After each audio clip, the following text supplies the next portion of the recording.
What is the impact of tariffs and trade restrictions that both Kamala Harris and Donald Trump and Republicans and Democrats support? Join Richard Ebeling and me in this week's Libertarian Angle as we examine that question.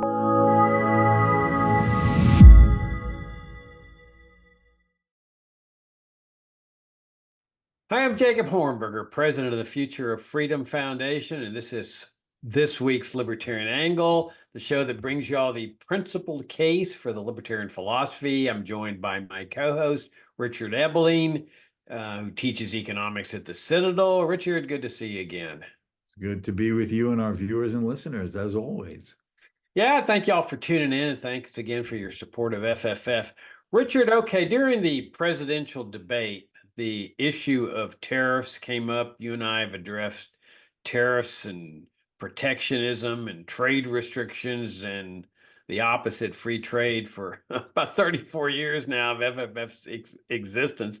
In fact, one of our first books, as I've mentioned in the past, is The Case for Free Trade and Open Immigration. When we spent a lot of time on immigration, less time on trade. And so I thought, it's time to revisit free trade and protectionism in the light of what's going on.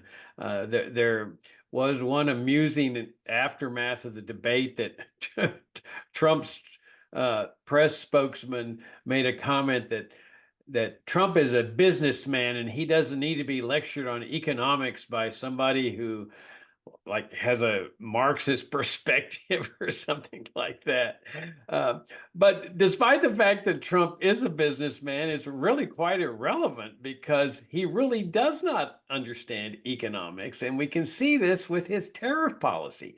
Remember that when he was president, he launched a vicious trade war against China, raising tariffs and said, I can win this war. I can win this war.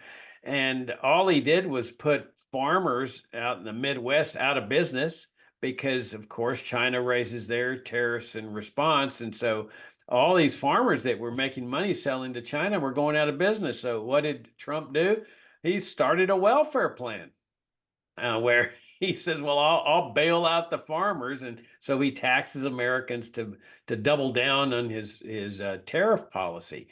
But during the debate, Harris made an interesting point, and I think she's correct about this. Well, I know she's correct, that tariffs are just a sales tax. You see, it's hard to know whether Trump really means what he says or whether this is just playing to the voters. But Trump makes it look like the Chinese and other countries are paying these tariffs and that we're benefiting from it because we're collecting money by force from all these foreigners. Well, that's not the case at all. All that tariffs are a sales tax on imported goods. It's really no difference from a sales tax domestically. Now, even though Harris points this out, the fact is that the Biden administration, which of course she's part of, has maintained Trump's tariffs. And I have absolutely no doubt that if she's elected president, she's going to continue those tariffs because notice she has never said that she would lift them. She has never criticized Biden for continuing these tariffs. So it's really all politics. And while we're on the subject of a serious lack of understanding of economic principles, we ought to point out that her price gouging plan to impose price controls on grocery stores and other businesses is unbelievable. I mean, it's just so hard for me to understand how educated people can still believe this economic nonsense. And none of them talk about the debasement of the currency by the Federal Reserve. I mean, it's like, oh no, that has nothing to do with this, the rising prices and the debased value of the currency. But if we just put price controls on this will solve all our problems. So it's difficult to see, Richard, that over the 34 years that we've made much progress in educating these kind of people. I think we've done some progress with respect to people in the libertarian movement, but it boggles the mind that we're still having to talk about the virtues of free trade and the horrors of protectionism and trade wars and tariffs and price controls. and so forth. What do you think? Well, I think that first of all, you should feel proud of yourself. You're in the footsteps of Adam Smith, because back in The Wealth of Nations in 1776, what was he bashing? The protectionist trade barriers of European mercantilism. So you're in an honorable tradition. You're in Adam Smith's footsteps. That means for like what, over 200, almost 250 years, we've been making the same argument over and over again. But the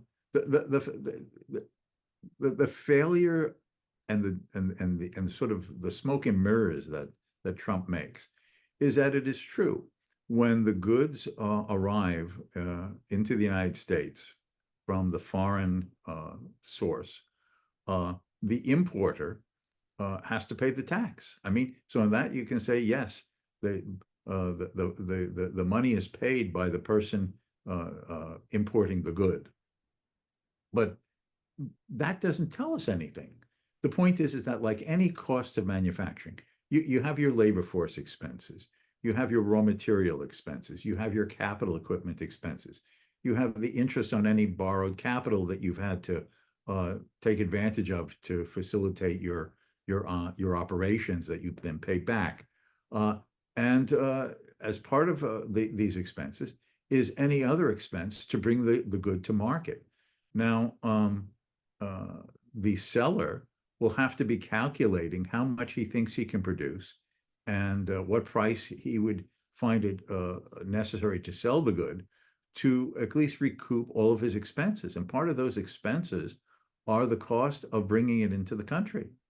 And the retailer will, the wholesaler first, and then the retailer will just have to add that expense to the market price of the good. Otherwise, they're either going to have a profit margin smaller than other ways they could be undertaking investments, producing other products, or they'll go out of business. You see, if it was really the case that the seller pays it, not the American consumer in the final price, and if you force the foreign seller to eat that cost, then where would be the employment or industry benefits to the United States if they were to eat the whole tariff price? Let's suppose it were to add, let's say, $2 to the price of this good. That's the import duty, okay? And the foreign seller would totally absorb that and continue to sell the product at the prior price before the tariff was imposed. Then where would be the benefit to the American industries? The whole purpose of the tariff is to raise the cost of the foreign version of the product so that the marginal producer in the United States who can't match the cost of production of the foreign seller now has this extra margin that he can now afford to be producing and selling it for that extra $2 that he otherwise couldn't, because the tariff has been imposed on the foreign manufacturer. So if it really was eaten by the foreign seller, paid and eaten by the foreign seller, there'd be no net employment or production advantages, as Trump wants to create. Is precisely because you make the foreign version more expensive that the American producer who can't match that price now has this extra margin that he can then tag on to his price as well, and therefore create these domestic jobs. Now, the important thing here from the wider economic perspective is that, does that make us a wealthier country? No. It makes us a poorer country. Why does it make it a poorer country? Well, now the American consumer has to pay, let's say, $2 more for the domestic version because the domestic seller is protected by the import duty from the less costly foreign version. Now, that means the American consumers pay $2 more for things that they had been paying $2 less for before the tariff was imposed, which means they have to redirect $2 worth of their expenditures away from other things they were buying to being able to pay for this if they want to keep buying it. And that means jobs are lost. Employment and business opportunities are reduced in those sectors of the economy in which Americans have decreased their expenditure to be able to afford paying this higher $2 for this artificial domestic version. And also, there's less incentive for innovation because now the domestic producer doesn't have to be trying to match what the foreign seller can do, not just in price, but in quality and features and characteristics. And therefore, the consumers have less choice, less improvement of product over time, and are paying a higher price for it, which means we create poverty at home. We reduce the level of well-being. Now, the more you do this on wide variety of products, let me just make this other point too. The image is that China specializes in many lower end products. And that is true. I mean, it's become notorious. So, oh, you buy something, it's made in China. But the fact is that to the extent that Chinese manufactured goods are at the lower end of the scale of products, who's tending to buy those? Lower income people. And therefore, by imposing this import duty on the foreign product and raising therefore its price at which it will be sold in the United States, you're basically worsening the income position of lower income people in the United States. The very people who either Trump or certainly the Democrats say they want to assist. And I'll just pick up on that one other thing is that while Kamala Harris may have referred to it as a sales tax, which is a version of it's true, the fact is, what have the Democrats wanted? They believe in protecting domestic industry. They want to secure the supply chains against the dangers of disruption from abroad. They just want to have different tariffs, or in many cases against China, the same tariffs, to pander and cater to their own set of special interest groups at home under the general common good and national interest rhetoric. So the fact is, both are protectionists, both want to lower the standard of living of the American consuming public by making goods more expensive than they otherwise would be in a wider free market setting. Yeah, well, that term protectionism is I think very revealing. As you're pointing out, what they're trying to do is protect, at least part of what they're trying to do is protect American producers, a Yeah. select number of American producers. I mean, you can see Trump talking about putting this huge tariff on Chinese automobiles that will be produced in Mexico, and he's going to do everything he can to stop those cars from coming into the United States and competing against American producers. And he says before long, otherwise we'll not have an automobile industry. And so what he's trying to do is protect the automobile industry at the expense of the consumer, as you point out. This is how we're going to hurt the consumer here with this sales tax, essentially, to protect the automobile industry. And many years ago, when Milton Friedman did that series on Hong Kong, Free to Choose, it struck me when I was watching that series. Hong Kong's got no automobile industry, and yet here is all this prosperity. Because economic prosperity and higher standards of living don't come about because you've got an automobile industry or you have a steel industry. They come about through liberty, economic liberty. The more trades that are taking place, the higher the standard of living will be. And that's so let me shift gears here and talk about what you and I are really talking about, because you don't see this debated. Now, to the credit of the mainstream media, I think it's been a little bit impressive on how they're criticizing Trump's tariff proposals as being a sales tax, that it is going to increase costs for the American consumers, and it is a tax. And to their credit, a lot of them are also criticizing this price gouging plan of Harris, price controls, shortages. I find that quite amazing that they're able to see this. I mean, that shows you the progress that we have made since Adam Smith. But none of them are talking about the real case for free trade, the case that you and I are talking about. Now, what does that mean? That means the unilateral abolition of all the trade restrictions, a lifting of all the tariffs. Now, that sometimes shocks the status. Oh, no, you have to negotiate this. What if the other side doesn't reduce their tariffs? Don't worry about it. Because at its core essence, free trade is really about freedom. that people have a right, Americans have a right, everyone's got a right to buy whatever they want from whomever they want. So it's a freedom issue. You want to buy an automobile from Japan or from China or a computer chip from one of the other countries or whatever, that's your right. It's your money. So you unilaterally lift all the restrictions by your own government. Does that guarantee that the other government's going to do so? No. They might be subsidizing their automobile industry and flooding America with cheap cars. Great. Okay, you can buy those cheap cars if you want.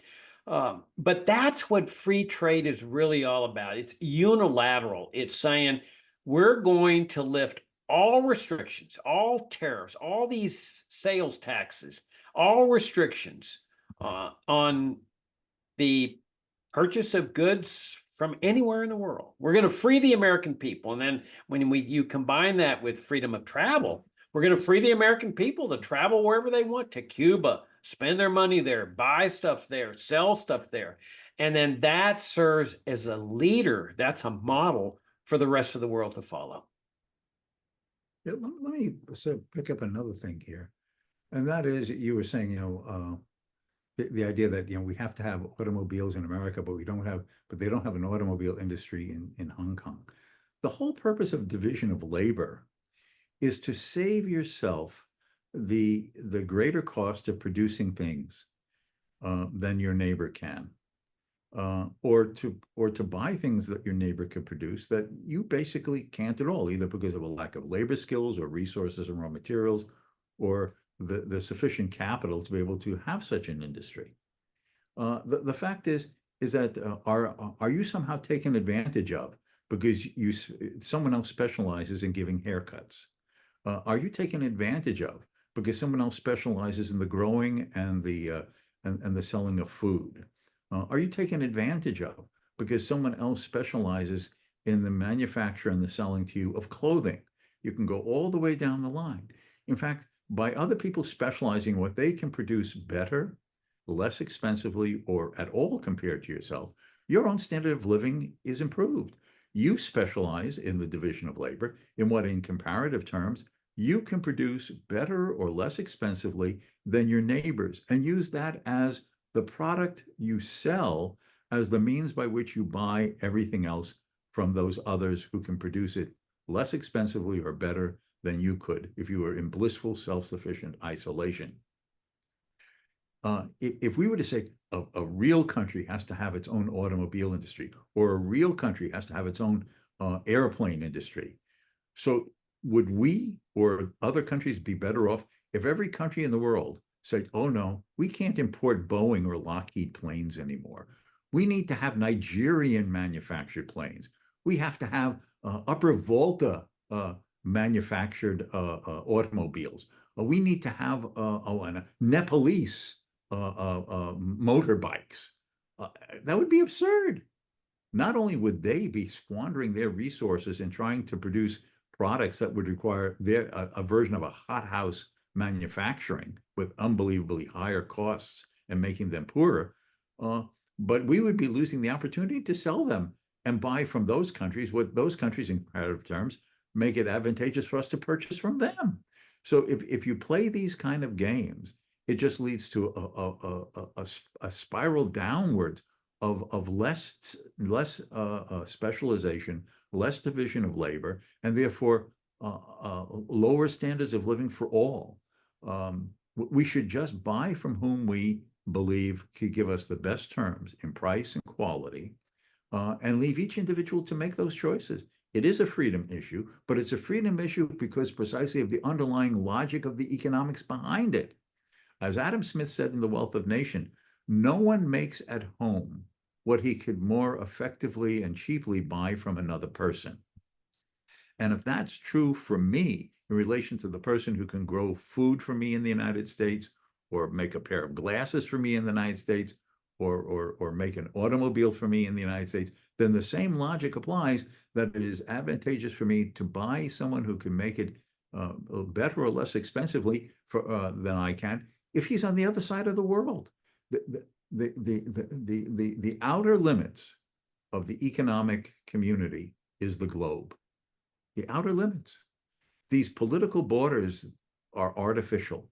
The real boundaries is the globe itself, in which all can gain and benefit from an international and cosmopolitan division of labor. And as I think I've mentioned once before in these type of discussions, if at some point in the future we find out that there is intelligent life on another planet, and they too have some standard of living above some primitive eking out of survival, and have skills or abilities or resources that we don't, or cost efficiencies greater than ourselves, then it would be advantageous for us to extend that boundary of the economic community to an intergalactic one in which we trade with other planets, other solar systems, other universes, and we would all benefit from it as long as the cost of space travel could be reduced to make transportation expenses worth incurring. I think you might have gone too far now. No, but what you're really suggesting is that, Oh, you believe in Earth protectionism well, from alien competition. I knew it. I well, knew it. I knew exactly. it. Well, no, that's exactly what I was going to say. You're advocating that Mars taking jobs away from Earthlings. Exactly. Well, Damn Martians. Damn Martians. the basic principle here is that in every trade, both sides benefit. That's just a fundamental principle that every time you enter into a trade with somebody, as long as it's willing, voluntary, you're benefiting. So standards of living can rise in two ways. One is through capital accumulation. People get more productive with better tools, better equipment. But the other one's trade, Richard. I mean, if you just enter into a trade with somebody, your standard of living has raised and has risen. And so if you include the whole world in this, or the whole universe, as you were suggesting, regardless of who you're trading with, your standard of living is rising. So to that extent, whenever government is interfering with your ability to do that, with tariffs, trades, import restrictions, and so forth, it's interfering with your increase in the standard of living. But part of this mindset is the foreigners, that we're protecting you from the others, the foreigners. And they get away with that to a large extent. You see that mindset domestically as well.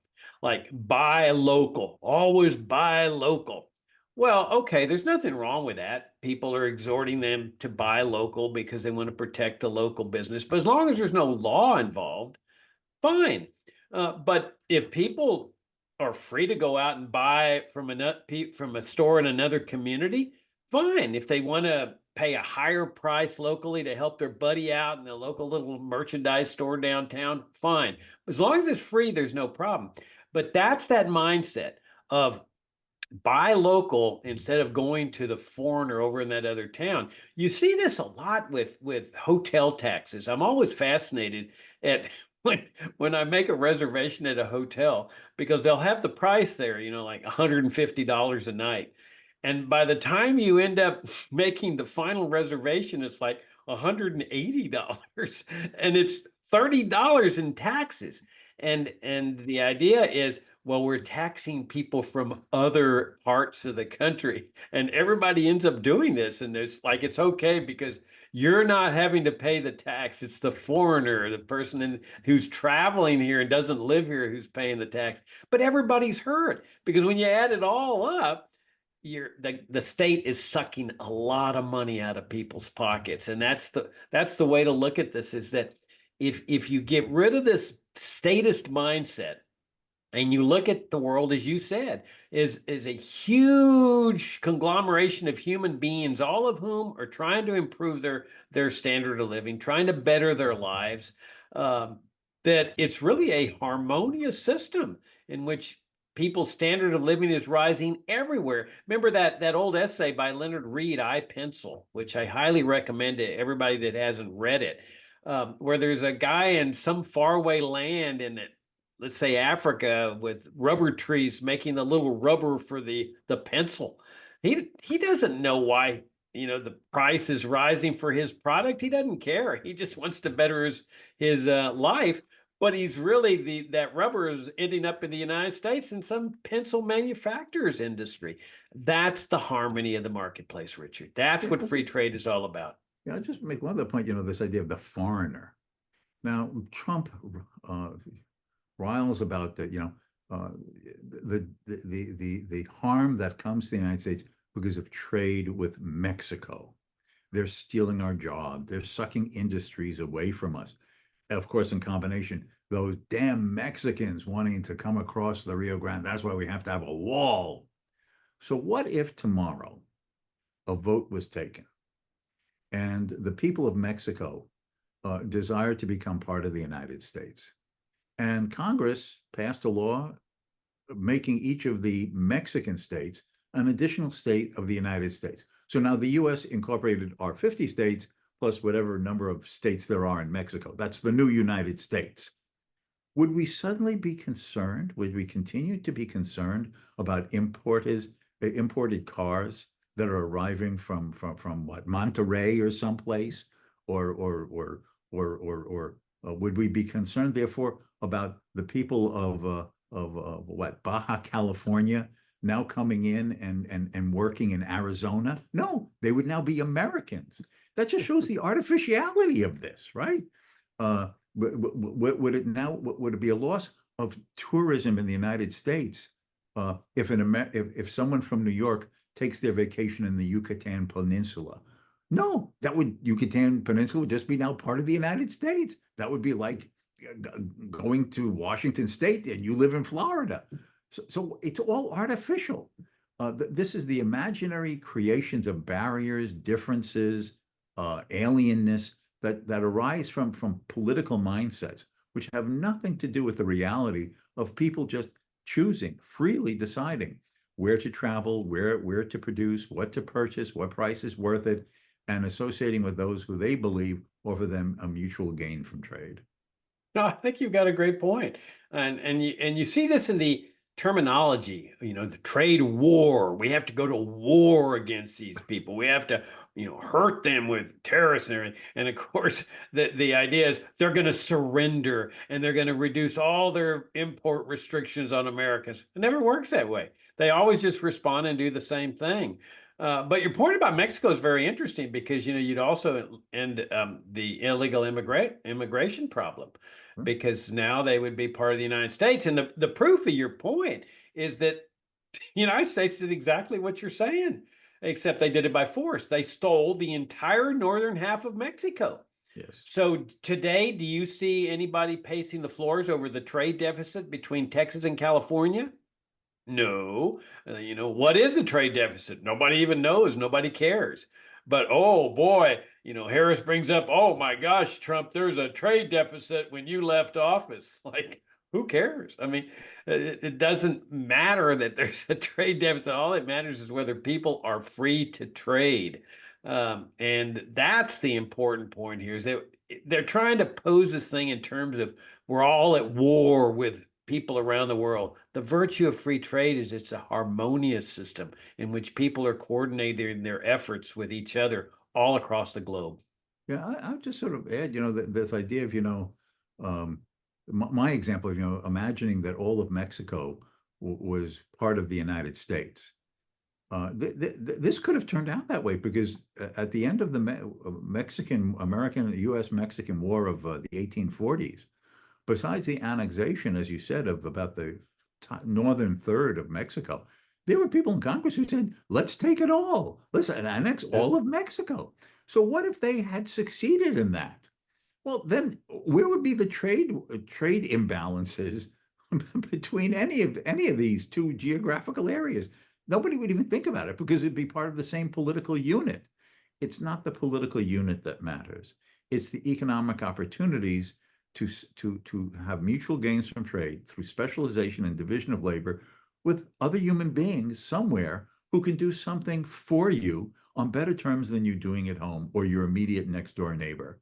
And that's all it is. It's just allowing people to buy in the cheapest and sell in the dearest. Yeah, I want to make one more point on this issue that you would, if they had incorporated all of Mexico, which is entirely possible. I mean, they Yes. won the Mexican War. They could dictate terms, and they could have taken over the entire country instead of, you say a third. I think it's closer to a half, but regardless, it's a large territory. It included New Mexico, Nevada, parts of Colorado, California. Texas, a little bit different case because they had declared their independence, but they had been part of Mexico. But if that had been the case, Richard, you can imagine today people lamenting the same thing they lament on the part that was taken. There's just too much Mexican culture in the southern part of the United States. We need to purify America on the southern border. Instead of thinking, when you take over a foreign country, you're not going to, quote, purify that country, at least not for another 200 or 300 years. And yet that's the mindset today in the part of Mexico we took over. Oh my gosh, there's too many Mexicans up there. There's too much Mexican culture, and what are we going to do about it and stuff? It's Well, ridiculous. I'm glad that we resisted annexing the whole country. Otherwise, America would be inundated with tacos and tortillas, and we've saved ourselves from that. Not for me. I love it.